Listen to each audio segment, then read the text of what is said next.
7 jours plus tôt, Mkulnuf, Reaper, a raté sa cible au Sahel. Le Hellfire fixe a éventré un camion civil au lieu de frapper le convoi présidentiel, laissant 3 morts anonymes et un chef d'État africain vivant, mais désormais marqué au front et surveillé du ciel. Que révèle vraiment cette frappe manquée sur la place d'Ibrahim Traoré dans le bras de fer entre l'Afrique et les puissances étrangères, et pourquoi devrait-elle inquiéter quiconque suit le Burkina Faso? Derrière ce tir manqué, quelque chose de profond vient de changer pour toujours.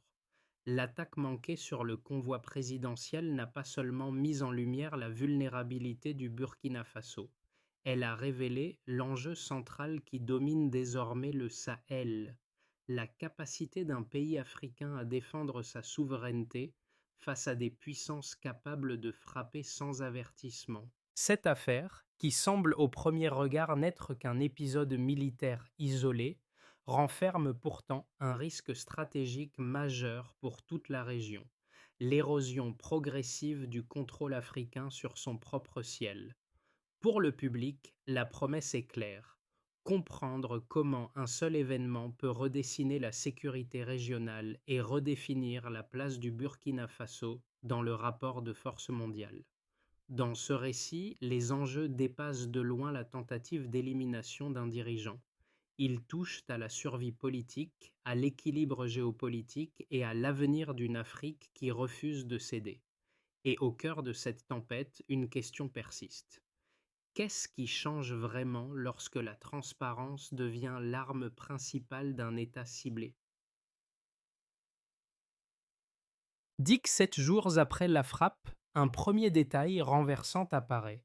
Le missile Hellfire Aeronautics, réputé pour sa précision chirurgicale, a frappé un camion civil au lieu du convoi présidentiel.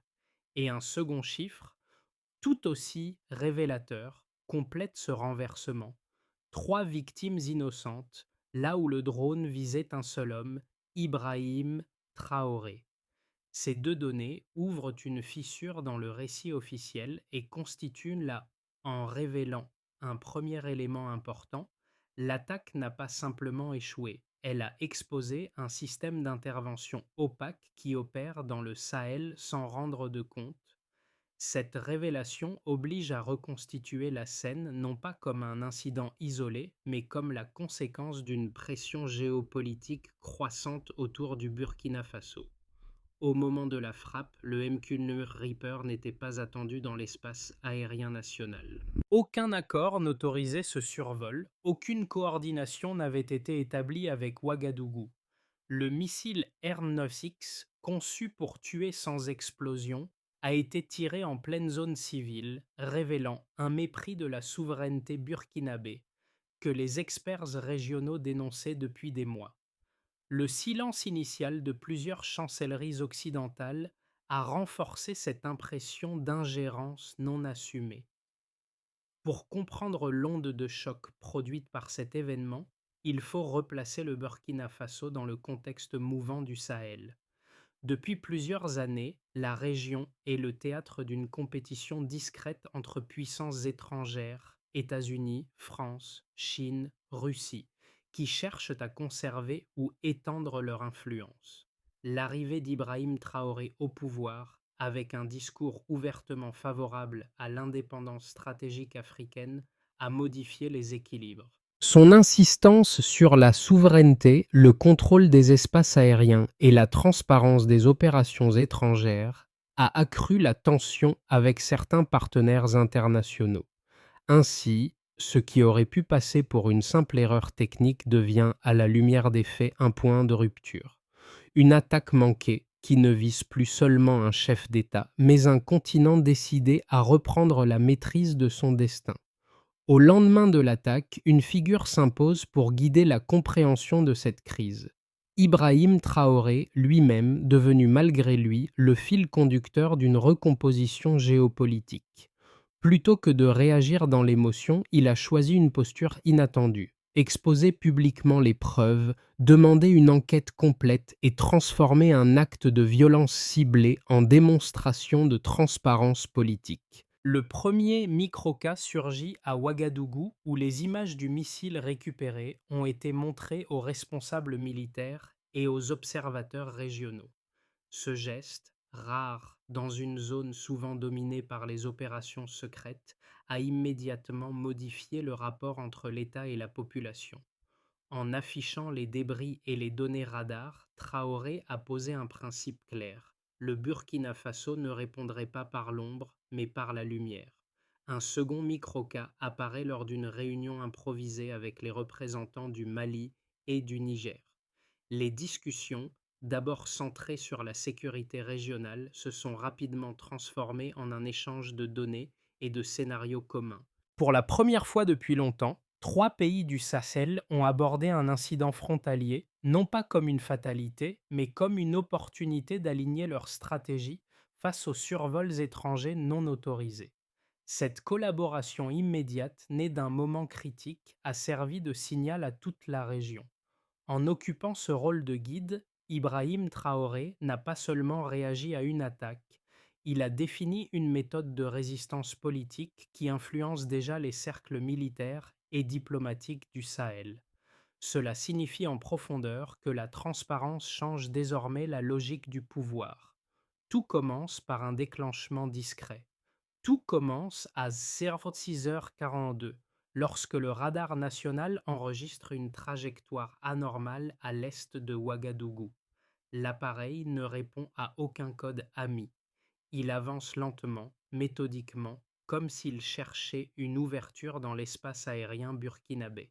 Quelques minutes plus tard, les opérateurs confirment qu'il s'agit bien d'un MQ-9 Reaper, un drone long endurance rarement déployé sans coordination militaire. À ce stade, personne ne sait encore qu'un missile a déjà été armé. À 06h50, le convoi d'Ibrahim Traoré quitte une zone sécurisée. Les véhicules roulent à vitesse réduite. Rien n'indique que la mort est en route. Les premières images du drone récupérées plus tard montrent un ciblage progressif centimètre par centimètre. Le R9X est prêt. Les pales internes sont déployées. Le tir est déclenché. Au moment le plus intense, le missile descend brutalement. En quelques secondes, sa trajectoire se décale. Le convoi tourne. Le R9X manque la cible. Il frappe un camion civil. Trois personnes meurent instantanément. Le choc déchire le silence du matin. Le convoi accélère. Les gardes se repositionnent. Les communications explosent en signaux d'alerte. À 07h02, l'armée burkinabé verrouille la zone d'impact. Les premiers rapports font état d'un tir venu du ciel. Les officiers comprennent que ce n'est ni une erreur locale ni une opération rebelle. Trop sophistiqué, trop précis, trop risqué pour être improvisé. À 07h10, l'information atteint le palais. Ibrahim Traoré est sain et sauf, mais la narration change immédiatement. Ce n'est plus une attaque contre un convoi, mais un acte qui viole la souveraineté du Burkina Faso. La question n'est plus qui a tiré, mais qui a autorisé un tel tir. À 07h30, des fragments du R9X sont ramassés. Les inscriptions techniques correspondent aux modèles utilisés dans des programmes de neutralisation ciblés. Les équipes photographient tout. Elles scellent la scène. La procédure devient une opération de vérité. Dans les répercussions qui suivent dès 10 heures, les premières réactions régionales arrivent. Le Mali puis le Niger demandent des clarifications. La simultanéité intrigue. Pourquoi ces deux États, souvent exposés aux survols étrangers, réagissent-ils si vite? Parce qu'ils reconnaissent immédiatement la signature tactique du drone. À 12h45, la diffusion interne des images du débris provoque un basculement. Les officiers burkinabés comprennent que la frappe n'est pas un accident de trajectoire, mais une action pensée pour éliminer un chef d'État africain. Le fait que l'arme rate sa cible ne change rien au message envoyé. Dans l'après-midi, Ibrahim Traoré convoque une réunion réduite. Objectif: décider de la posture publique. Deux options s'affrontent. La première, dénoncer immédiatement un acte d'agression. La seconde, exiger des preuves, tout publier, retourner la logique du secret. La seconde l'emporte. Le soir même, les débris sont filmés, les radars sont compilés. La décision est prise, rendre tout public sans filtre. Cette chronologie, brève mais dense, marque une rupture. Pour la première fois, un État sahélien choisit la transparence absolue pour répondre à une frappe étrangère.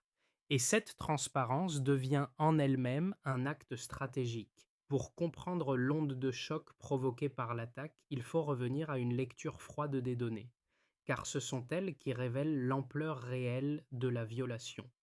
Le à la base de cette analyse est simple. Un espace aérien burkinabé classé comme zone souveraine intégrale, dans lequel aucun appareil étranger ne peut circuler sans autorisation préalable.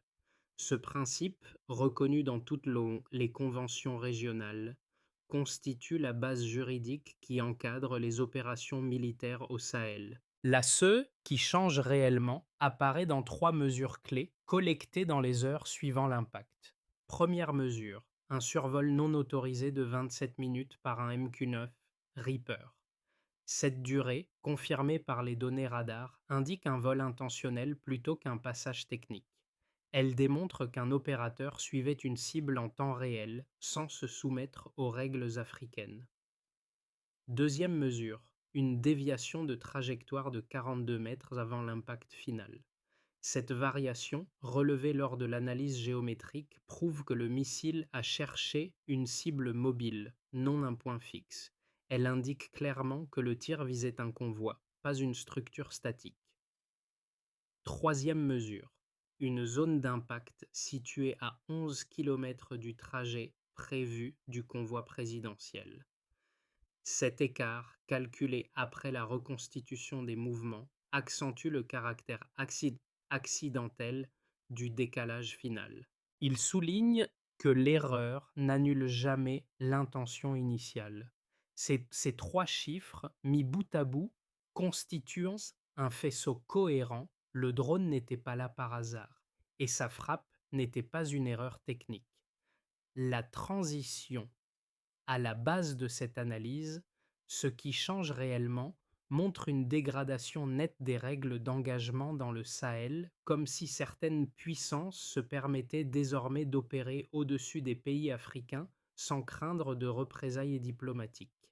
C'est précisément ce que souligne Ibrahim Traoré lorsqu'il exige la publication des preuves. Pour lui, ces données ne servent pas seulement à comprendre l'attaque, elles démontrent une tendance inquiétante. Le Burkina Faso, tout comme ses voisins, fait face à des incursions aériennes de plus en plus silencieuses, où l'absence d'autorisation devient la norme plutôt que l'exception. La réaction interne renforce ce constat. Les officiers burkinabés, en analysant le survol de 27 minutes, comprennent qu'il s'agit d'un temps suffisant pour évaluer, cibler et engager un véhicule blindé en mouvement. Cette capacité, associée au RMX, montre que l'opération ne pouvait être improvisée. De leur côté, les analystes régionaux qualifient la déviation de 42 mètres comme un glissement d'engagement, typique des tirs contre des convois qui modifient leur trajectoire au dernier moment. Ces mesures, bien qu'au nombre limité, tracent une ligne claire. Quelqu'un a volontairement ciblé le président du Burkina Faso et seule une convergence d'aléas mécaniques et humains a empêché l'assassinat.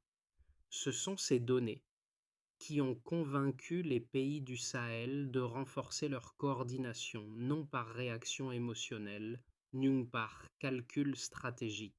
Le message porté par ces chiffres dépasse les frontières du Burkina Faso.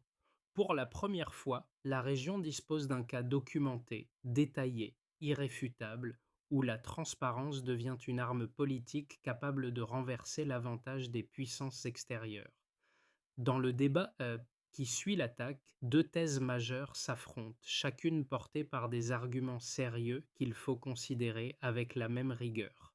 Le premier courant affirme que le tir du MQ-9 Reaper pourrait n'être qu'une erreur opérationnelle, née d'un glissement technique ou d'un défaut de synchronisation entre les capteurs du drone et le mouvement du convoi.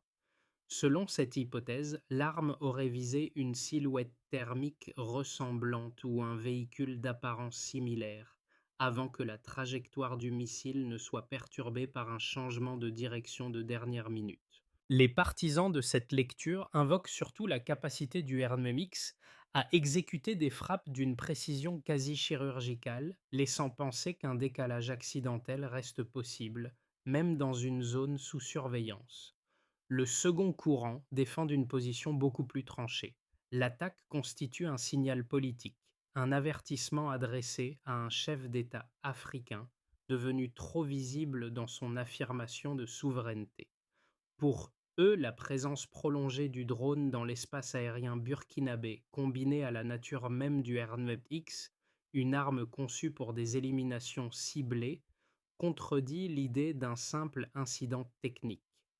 Ils rappellent également que la frappe touche un camion civil, non pas une cible militaire, ce qui renforce l'idée d'une action destinée à intimider plutôt qu'à corriger une menace réelle.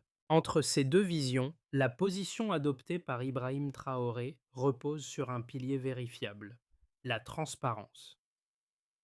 En publiant les images des débris, les données radar et les premiers témoignages, il ne prend pas parti dans un récit émotionnel. Au contraire, il recentre le débat sur ce que l'on peut prouver. Et ce que révèlent ces preuves, c'est la violation objective de l'espace aérien burkinabé par un appareil étranger, ainsi que l'usage d'une arme de neutralisation ciblée dans un contexte où aucune autorisation n'avait été délivrée.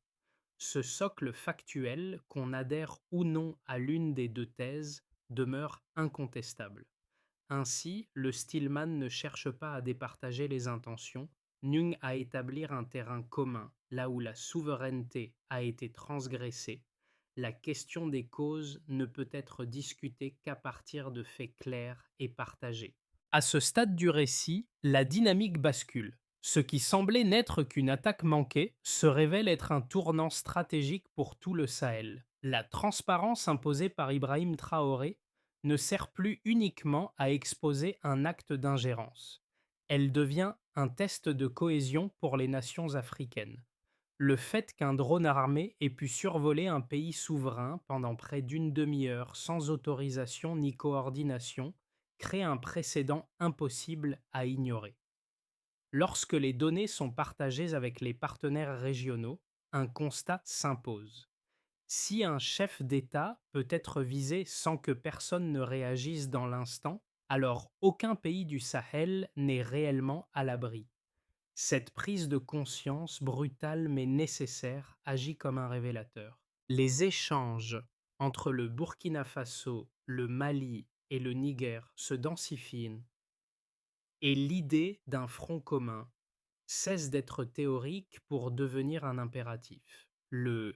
Au milieu de cette progression n'est pas la frappe en elle-même, ni ce qu'elle dévoile, un espace aérien africain devenu poreux, un équilibre géopolitique fragilisé, et la nécessité urgente de redéfinir la souveraineté à l'ère des drones stratégiques. Les conséquences de l'attaque dépassent largement le cadre sécuritaire immédiat. Elles redéfinissent la manière dont les États du Sahel envisagent leur souveraineté, leur coopération et leur exposition aux puissances extérieures. Pour mesurer l'ampleur de ce bouleversement, il faut analyser ses effets sur 4 groupes de clés. En considérant un nouvel angle, dans cette catégorie, les institutions publiques. Pour les institutions publiques, la frappe marque un point de non-retour. Le Burkina Faso comprend désormais que son espace aérien peut être violé par une technologie qui échappe à toutes les procédures classiques de contrôle. Cette intrusion force l'État à revoir son architecture de défense. Modernisation des radars, renforcement des accords bilatéraux sécuritaires et mise en place d'unités capables d'analyser en temps réel les trajectoires suspectes. La décision d'Ibrahim Traoré de publier les preuves accélère ce processus. En plaçant la vérité au centre, il transforme une crise en plan de réorganisation institutionnelle. En considérant un nouvel angle, dans cette catégorie, le tissu économique, l'incident pèse lourdement sur le climat économique. Les infrastructures énergétiques, minières et logistiques, souvent situées dans des zones exposées, réalisent qu'elles pourraient devenir des dégâts collatéraux de futures opérations non autorisées. Les entreprises étrangères s'interrogent désormais sur la capacité réelle des partenaires internationaux à respecter la souveraineté du Burkina Faso. Cette incertitude incite plusieurs acteurs locaux à réclamer des garanties supplémentaires, notamment une meilleure visibilité sur les survols étrangers et une coordination renforcée avec les pays voisins. Le risque perçu change et avec lui les décisions d'investissement. En considérant un nouvel angle, dans cette catégorie, la société civile, le choc social est profond. La mort de 3 civils innocents transforme l'attaque en traumatisme collectif. Des milliers de Burkinabés prennent conscience que leur sécurité dépend désormais de décisions prises à des milliers de kilomètres. La réaction d'Ibrahim Traoré, qui choisit de montrer les débris du missile et de rendre publiques les données radar, crée un sentiment paradoxal, à la fois inquiétude et fierté. Inquiétude, car la menace est réelle. Fierté, car leur président a refusé le silence et a imposé la transparence là où d'autres auraient dissimulé. Ce choix renforce la cohésion nationale. En considérant un nouvel angle, dans cette catégorie, la dimension régionale et internationale à l'échelle régionale, l'incident agit comme un électrochoc. Le Mali et le Niger interprètent immédiatement l'attaque comme un signe d'instabilité stratégique. Le fait qu'un drone puisse frapper si profondément dans un pays voisin sans réaction internationale substantielle remet en question la validité des partenariats sécuritaires traditionnels. Peu à peu, une solidarité sahélienne se forge, non pas autour d'idéologie, ni autour d'une urgence commune, protéger le ciel africain. Cette convergence accélère la création de mécanismes de coordination, posant les bases d'un futur système de défense intégré. Au final, l'attaque produit d'un effet inattendu. Loin de fragiliser le Burkina Faso, elle renforce la conviction que la souveraineté ne peut plus être négociée. Et c'est précisément ce message que l'action d'Ibrahim Traoré fait résonner dans tout le Sahel. Les mois qui suivent l'attaque tracent 3 trajectoires possibles pour le Burkina Faso et, plus largement, pour le Sahel. Aucun de ces scénarios n'est définitif, ni chacun découle directement de ce que l'incident a déjà déclenché. Une transparence sans précédent, une coopération renforcée et une prise de conscience géopolitique majeure. En considérant un nouvel angle dans une première possibilité, consolidation progressive le plus plausible. Dans cette configuration, la dynamique enclenchée après la frappe se stabilise. Le Burkina Faso poursuit la mise en place de mécanismes de surveillance aérienne plus stricts en coordination avec le Mali et le Niger. Les partages de données s'intensifient mais sans basculer dans une alliance militaire formelle. L'effet politique interne demeure positif, la population continue de soutenir l'approche de transparence adoptée par Ibrahim Traoré et les institutions renforcent lentement leurs capacités. Cependant, les tensions avec certaines puissances extérieures restent latentes sans escalade visible. C'est un scénario d'équilibre fragile mais gérable. En considérant un nouvel angle dans une version plus favorable, intégration régionale accélérée. Ici, l'impact de l'attaque devient le moteur d'une transformation profonde. Les États sahéliens officialisent un cadre commun de défense aérienne, parfois décrit comme l'embryon d'un bouclier régional. Les entreprises locales bénéficient d'un climat plus stable, encouragé par une meilleure maîtrise des risques. La société civile, galvanisée par le traumatisme des 3 civils tués, exige des réformes et obtient une participation accrue dans le suivi des opérations sécuritaires. Dans ce scénario, la posture d'Ibrahim Traoré, fondée sur la transparence et la coopération, devient un modèle continental. Le Sahel gagne en cohérence stratégique. En considérant un nouvel angle, dans une hypothèse plus incertaine, durcissement des ingérences extérieures. Dans l'option la plus défavorable, la frappe avortée n'était qu'un prélude. Des tensions silencieuses réapparaissent, des drones non identifiés multiplient les survols et les États sahéliens se retrouvent sous une pression croissante. Le manque de moyens techniques rend difficile la surveillance totale du ciel, ce qui entraîne des réactions fragmentées entre les pays de la région. La population, malgré le discours de transparence, commence à douter de la capacité des institutions à contenir la menace. Le risque majeur, une spirale d'instabilité alimentée par la méfiance et la saturation sécuritaire. Dans chaque scénario, la variable décisive reste la même.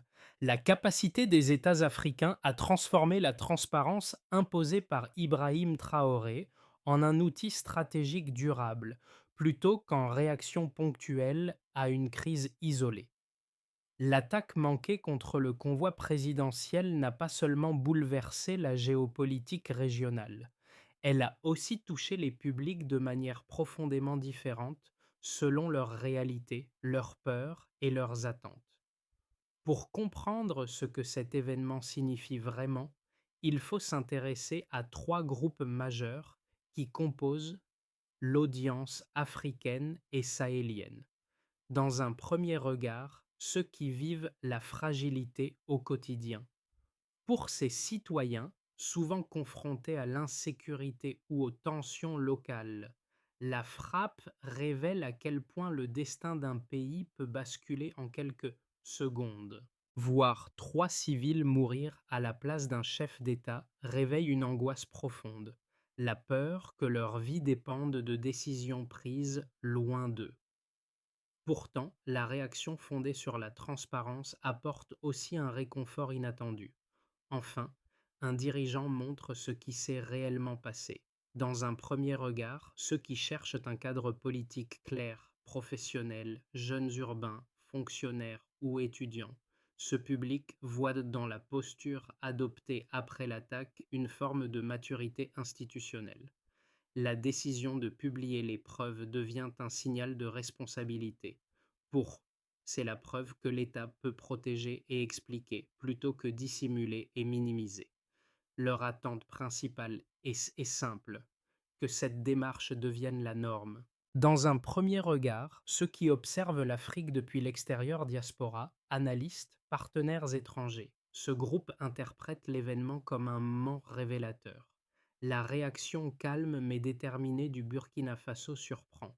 L'idée que la souveraineté africaine puisse être défendue par la transparence plutôt que par la réaction violente modifie leur perception du Sahel. La figure d'Ibrahim Traoré, bien que non citée frontalement dans leurs discours, hante leurs analyses. Dans ces trois regards, un fil commun apparaît, la demande d'un récit honnête, capable d'unir au lieu de fracturer. Pour transformer un incident aérien en point d'ancrage stratégique, le Burkina Faso et ses partenaires doivent suivre un chemin précis, méthodique et mesurable. La réaction de transparence initiée par Ibrahim Traoré ouvre une fenêtre rare, celle où une crise peut devenir un cadre de réforme structurante. Voici une feuille de route réaliste en 4 étapes. En considérant un nouvel angle, harmoniser la surveillance aérienne, 0,3 mois. Les forces burkinabées, maliennes et nigériennes doivent synchroniser leurs radars et établir un protocole unique d'alerte en temps réel. Indicateur de réussite. Temps de détection inférieur à 30 secondes pour tout survol non identifié. En considérant un nouvel angle, centraliseur les données de sécurité, 1-6 mois. Création d'un centre régional de coordination chargé d'agréger les trajectoires suspectes, les images satellites et les relevés radars. Chaque pays conserve sa souveraineté, nous partage les signaux critiques. Indicateur. base de données communes fonctionnelles et alimentée quotidiennement. En considérant un nouvel angle, établir une doctrine de transparence contrôlée de 6 mois. Le Burkina Faso formalise la méthode utilisée après la frappe. Publier les preuves clés lorsque la souveraineté est menacée. Cette doctrine doit être claire, codifiée et reproductible. Indicateur, protocole écrit validé par les institutions nationales. En considérant un nouvel angle, renforcer les capacités civiles et militaires, 3-12 mois, formation accélérée des équipes techniques, mise en réseau des analystes et acquisition d'outils capables de reconstituer une trajectoire en quelques minutes. Indicateur, réduction du délai d'analyse post-incident à moins de 2 heures. Cette feuille de route ne garantit pas l'absence de nouvelles intrusions, mais elle modifie profondément le rapport de force. L'Afrique cesse d'être spectatrice et redéfinit les règles du jeu, en partie grâce au précédent créé par la réponse d'Ibrahim Traoré. Au terme de cette trajectoire tendue, une image demeure, celle des débris du missile posés sur une table métallique exactement comme Ibrahim Traoré les avait présentés aux officiers et aux observateurs. C'est le même motif que dans les premiers jours, ce geste simple, presque brut, où la vérité matérielle devient la seule arme capable de traverser le brouillard géopolitique. Ce choix, répété sans emphase, transforme un acte de survie en récit collectif. Dans les quartiers turcs de Ouagadougou, comme dans les villages du Sahel, ce symbole circule encore. La lame silencieuse d'un RMX retourné contre ceux qui pensaient pouvoir agir dans l'ombre. Le guide, malgré lui, celui que la frappe cherchait à réduire au silence, a choisi une autre voie. Donner au public les éléments pour comprendre, relier et décider. Et ce renversement, né d'un matin de poussière et de chaos, inspire déjà une génération qui voit dans la transparence non pas une fragilité, mais un acte fondateur. Car raconter ce qui s'est passé n'est plus une défense, c'est une manière de revendiquer l'avenir. La vérité peut devenir un bouclier. Ce moment, né d'un drone, d'un missile et d'un silence brisé, ouvre une réflexion plus vaste. Comment un continent peut-il protéger ce qui lui appartient, non par la force brute, mais par la lucidité collective? Le Burkina Faso a montré qu'un pays peut répondre à une attaque par une vérité mise à nu. Et si cette démarche devenait une habitude, une culture, un réflexe partagé par toute une génération? Si vous pensez que la souveraineté africaine se construit aussi par la clarté, alors ce récit mérite d'être discuté, questionné, transmis. Chaque voix compte pour faire vivre cette conversation, que ce soit au Sahel, dans la diaspora ou ailleurs. Si cette analyse vous parle, vous pouvez soutenir le travail du canal. Partagez la vidéo, laissez un commentaire pour enrichir le débat, ou proposer un angle que vous souhaitez voir exploré. Ensemble, on peut faire circuler ce qui est clair, sans bruit, sans peur, mais avec précision.